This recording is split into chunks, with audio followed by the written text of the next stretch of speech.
आज हम class 9th NCERT का जो पहला लेसन है वो डिस्कस करेंगे। मैटर इन आवर सराउंडिंग का लेसन है और जितने भी स्टूडेंट हैं वो करेक्ट गुरु चैनल पे आए हैं तो इस चैनल को आप सब्सक्राइब कर लो अच्छे तरीके से।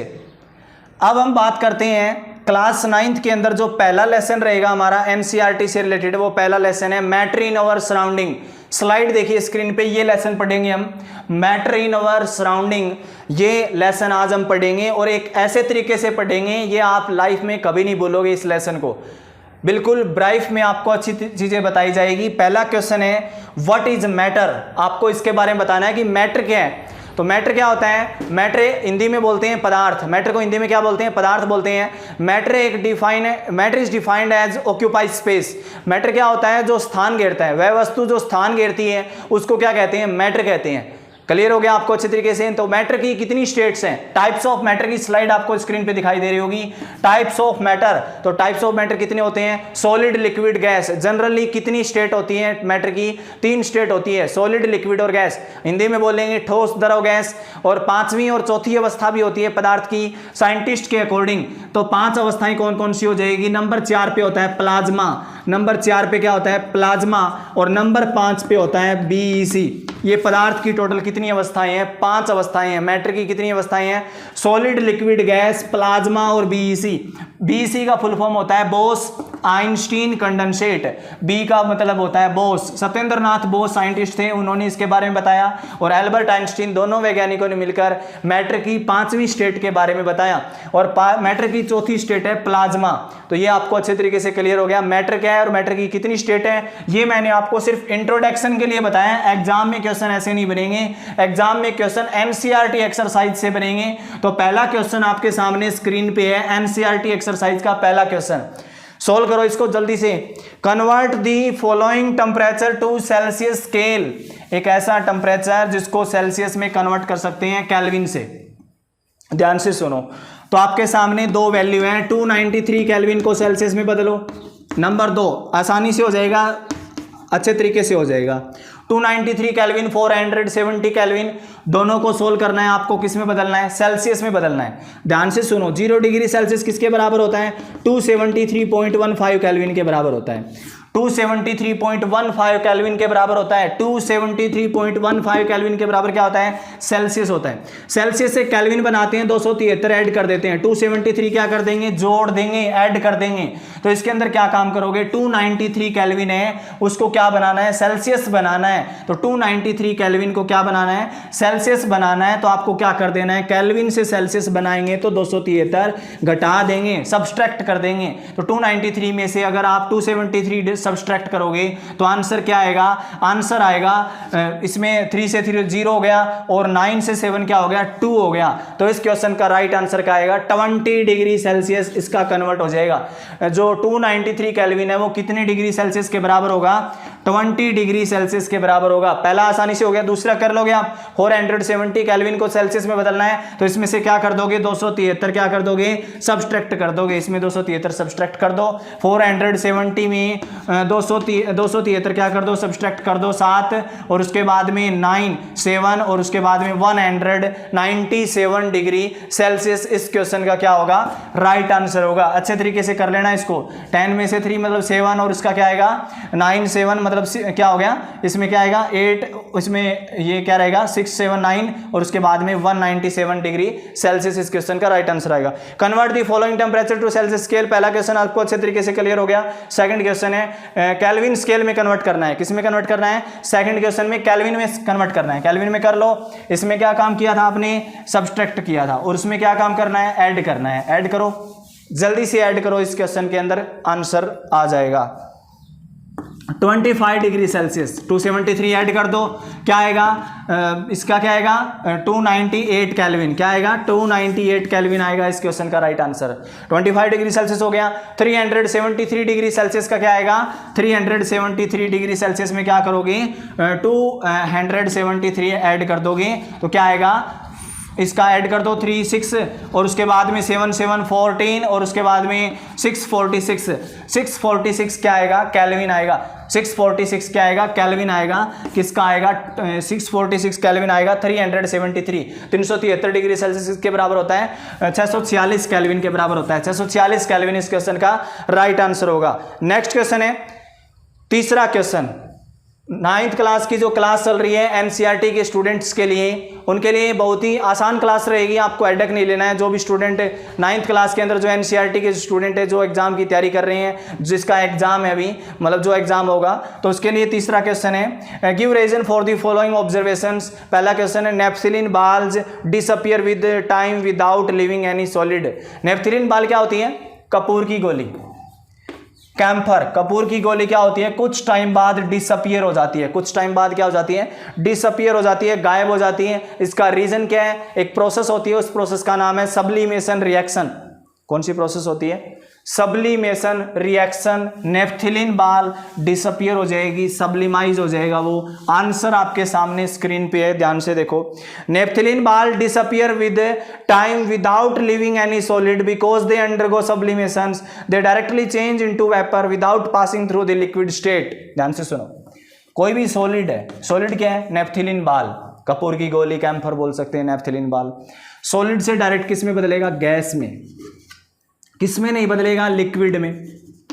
तो वो क्या कहलाएगा, सब्लिमेशंस प्रोसेस। क्या कहलाएगा, सब्लिमेशंस प्रोसेस के कारण क्या होगा, वो उसमें क्या हो जाएगा, डायरेक्ट कन्वर्ट हो जाएगा। इस क्वेश्चन का राइट आंसर क्या आएगा, सॉलिड डायरेक्टली किस में बदल जाएगा, गैस में बदल जाएगा। तो ये सब्लिमेशंस प्रोसेस कहलाएगी। अच्छे तरीके से आपको ये क्वेश्चन क्लियर हो गया, नेफ्थिलीन बाल वाला। नेक्स्ट क्वेश्चन है, we can get the smell of perfume sitting several metre away. ये क्या कह रहा है, हम कोई भी व्यक्ति परफ्यूम लगाता है तो उसकी कुछ डिस्टेंस तक उसकी स्मेल चली जाती है। इसका रीजन क्या है, इसका रीजन है सिर्फ और सिर्फ एक ही आंसर है, डिफ्यूजन। क्या आंसर है, डिफ्यूजन के कारण क्या होता है, उसके जो परफ्यूम के जो मॉलिक्यूल होते हैं वो क्या करते हैं, ट्रैवल करते हैं। और इसका रीज़न क्या है, क्योंकि परफ्यूम क्या है, वेपर फॉर्म में है, गैस फॉर्म में है। तो डिफ्यूजन के कारण क्या होता है, वो परफ्यूम धीरे धीरे एक कुछ डिस्टेंस तक क्या हो जाती है, स्मेल के रूप में फैल जाती है। तो डिफ्यूजन आएगा इस क्वेश्चन का राइट आंसर। नेक्स्ट क्वेश्चन है क्वेश्चन नंबर 4। क्वेश्चन नंबर 4 देखिए, जो 9th क्लास के स्टूडेंट जो इस क्लास को देख रहे हैं, चैप्टर फर्स्ट चल रहा है, आसानी से ये चैप्टर क्लियर हो जाएगा। पहला चैप्टर आपको अच्छे तरीके से क्लियर हो जाएगा, ध्यान से सुनिए। Arrange the following substance in increasing order of force of attraction between the particle. Force of attraction increasing order में बताना है। तो पहला है वाटर, वाटर के अंदर फोर्स ऑफ अट्रैक्शन शुगर, और नंबर 3 क्या है, ऑक्सीजन। तो इंक्रीजिंग ऑर्डर का मतलब होता है छोटे से बड़ा, तो सबसे कम किस में होगा, ऑक्सीजन में होगा, ऑक्सीजन के अंदर, फिर उसके बाद में वाटर के अंदर, और उसके बाद में इसमें शुगर के अंदर। तो पहले आएगा गैस, और फिर आएगा लिक्विड, और फिर आएगा सॉलिड। तो ये ऑर्डर रहेगा भाई। अच्छे तरीके से समझ में आ गया होगा ये क्वेश्चन। नेक्स्ट क्वेश्चन देखिए, what is the physical state of water at 25 degree Celsius. Physical state of water बतानी है आपको। 25 डिग्री सेल्सियस पे फिजिकल स्टेट ऑफ वाटर क्या होगी। क्वेश्चन कौन सा है, ये 5वां क्वेश्चन है, एक्सरसाइज, एनसीईआरटी एक्सरसाइज का 5वां क्वेश्चन है। What is the physical state of water. आपको मैंने थोड़ी देर पहले बताया था वाटर की फिजिकल स्टेट क्या क्या होगी। 25 डिग्री सेल्सियस पे वाटर क्या होगा। नंबर 2 है 0 डिग्री सेल्सियस पे वाटर क्या होगा, और 100 डिग्री सेल्सियस पे क्या होगा वाटर बताना है। तो 100 डिग्री सेल्सियस पे वाटर स्टीम फॉर्म में मिलेगा। किस में मिलेगा, स्टीम फॉर्म में, वेपर फॉर्म में, भाप में मिलेगा। 0 डिग्री सेल्सियस पे फ्रीज मिलेगा, सॉलिड फॉर्म में, मतलब जमा हुआ बर्फ बन जाएगी। 25 डिग्री सेल्सियस में वाटर की फॉर्म क्या होगी, लिक्विड होगी। 25 डिग्री सेल्सियस पे वाटर क्या मिलेगा, लिक्विड मिलेगा। रूम टेम्परेचर कितना होता है, 25 डिग्री सेल्सियस अप्रोक्सीमेट। तो ये क्वेश्चन का राइट आंसर क्या आएगा, इसका लिक्विड आएगा, इसका फ्रीज आएगा सॉलिड, और इसका स्टीम भाप आएगा। ये क्वेश्चन आपको अच्छे तरीके से क्लियर हो गया होगा। 5 क्वेश्चन आपको मैंने करवा दिए।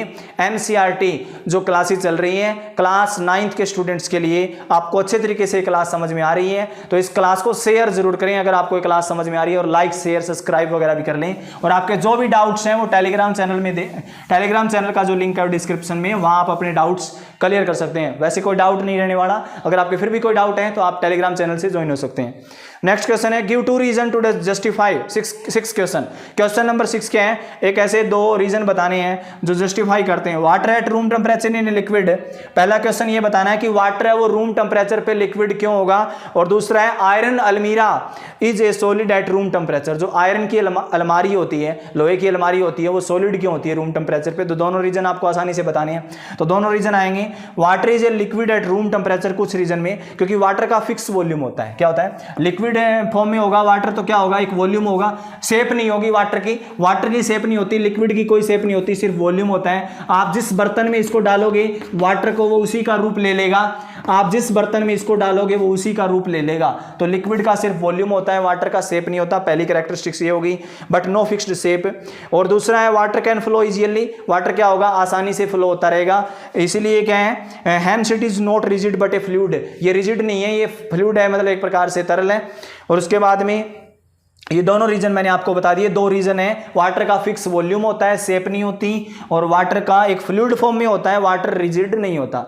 आयरन अलमीरा की बात करें तो आयरन अलमीरा होता है वो क्या होता है, सॉलिड होता है। इसका रीजन क्या है, क्योंकि उसका शेप क्या है, फिक्स है। आयरन अलमीरा का जो शेप है वो फिक्स है, आयरन का जो शेप क्या है, फिक्स है। और दूसरा रीजन क्या है, आयरन अलमीरा can not flow hence it is rigid, जिसके कारण आयरन अलमीरा है वो क्या है, रिजिड है। ये क्वेश्चन आपको अच्छे तरीके से क्लियर हो गया होगा। आपके सामने सॉल्यूशन की जो स्लाइड है वो स्क्रीन पे दिखाई दे रही होगी, सॉल्यूशन की स्लाइड है। क्वेश्चन नंबर 6 की जो सॉल्यूशन की स्लाइड देख लीजिए आराम से, आपको अच्छे तरीके से डाउट क्लियर हो जाएगा। Next question, question number 7, question number 7 screen पे दिखाई दे रहा होगा। क्वेश्चन नंबर 7 है, क्वेश्चन नंबर 7 के बारे में आपको बताना है। क्वेश्चन नंबर 7 है why is ice at 273 Kelvin more effective in cooling than water at the same temperature. ध्यान से सुनो, 273 केल्विन पे कोई आइस है, 0 डिग्री सेल्सियस हो गया। 273 केल्विन का मतलब है 0 डिग्री सेल्सियस पे आइस है, बर्फ होता है, वो उसी टेम्परेचर पे पानी से ज्यादा क्यों ठंडा होता है। रीजन क्या है, क्योंकि बर्फ ज्यादा ठंडी होगी या पानी, आपको जनरली पता है आइस ठंडा होगा। रीजन क्या है, लेटेंट हीट, किसके कारण होगा, आंसर आएगा इसका लेटेंट हीट के कारण। Due to reason of latent heat, गुप्त उष्मा, लेटेंट हीट होगी आइस के अंदर, जिसके कारण आइस ज्यादा ठंडी लगेगी पानी के कंपैरिजन में। तो आइस लेटेंट हीट के कारण क्या होती है, ठंडी होती है। इस क्वेश्चन का राइट आंसर क्या आएगा, लेटेंट हीट आएगा। Question number 8, convert the following temperature to Celsius scale. कुछ टेम्परेचर हैं जिनको सेल्सियस स्केल में कन्वर्ट करना है। ज़्यादातर स्टूडेंट 9th क्लास के जो भी इस क्लास को देख रहे हैं वो एग्जाम में अच्छे तरीके से फोकस नहीं कर पाते। इसका रीज़न ये है कि उनका माइंड डाइवर्ट होता रहता है। तो पहला क्वेश्चन देखिए, इसके अंदर जो 8वां जो पहला टाइप है इसका 300 केल्विन के बारे में आपको बताना है। 573 केल्विन, 2 आपके सामने क्वेश्चन है, तो इसको क्या करना है, सेल्सियस में बदलना है। तो 300 केल्विन को सेल्सियस बनाना है तो 273 सब्सट्रैक्ट कर दो, वही थोड़ी देर पहले मैंने आपको बताया था, कर दो। इसको क्या आएगा, 27 डिग्री सेल्सियस आ जाएगा। 27 डिग्री सेल्सियस क्या आ जाएगा, 300 केल्विन का आ जाएगा। 573 केल्विन में से 273 सब्सट्रैक्ट कर दो, क्या आएगा, 200 डिग्री सेल्सियस आ जाएगा। क्या आएगा, 200 डिग्री सेल्सियस इस क्वेश्चन का राइट आंसर आ जाएगा। दोनों सब्सट्रैक्ट करने हैं आपको, अच्छे तरीके से क्वेश्चन समझ में आ गया होगा। आसान है, बिल्कुल आसान है। Next question, question number 9। अब जो क्वेश्चन मिलेंगे आपको वो थोड़े मतलब ऐसे अलग टाइप के क्वेश्चन मिलेंगे। ये आपको मैंने जनरली प्रैक्टिकल क्वेश्चन बता दिए। तो इस क्वेश्चन में है what type of cloth should we wear in summer. ये क्वेश्चन पूछ रहा है कि आप गर्मियों में सूती कपड़े क्यों पहनते हैं। What type of cloth should we wear in summer, आप वूल क्लॉथ्स, आप ऊनी कपड़े क्यों नहीं पहनते, रीजन क्या है। तो आपके सामने सॉल्यूशन है, ध्यान से देखो स्क्रीन पे सॉल्यूशन है। We should wear cotton clothes in summer, during summer we freeze more because of the mechanism of our body which keep as cool. Cotton being a good absorber of water help in absorbing the sweat and exposing it the atmosphere for easy evaporation। सीधा ही answer है, evaporation.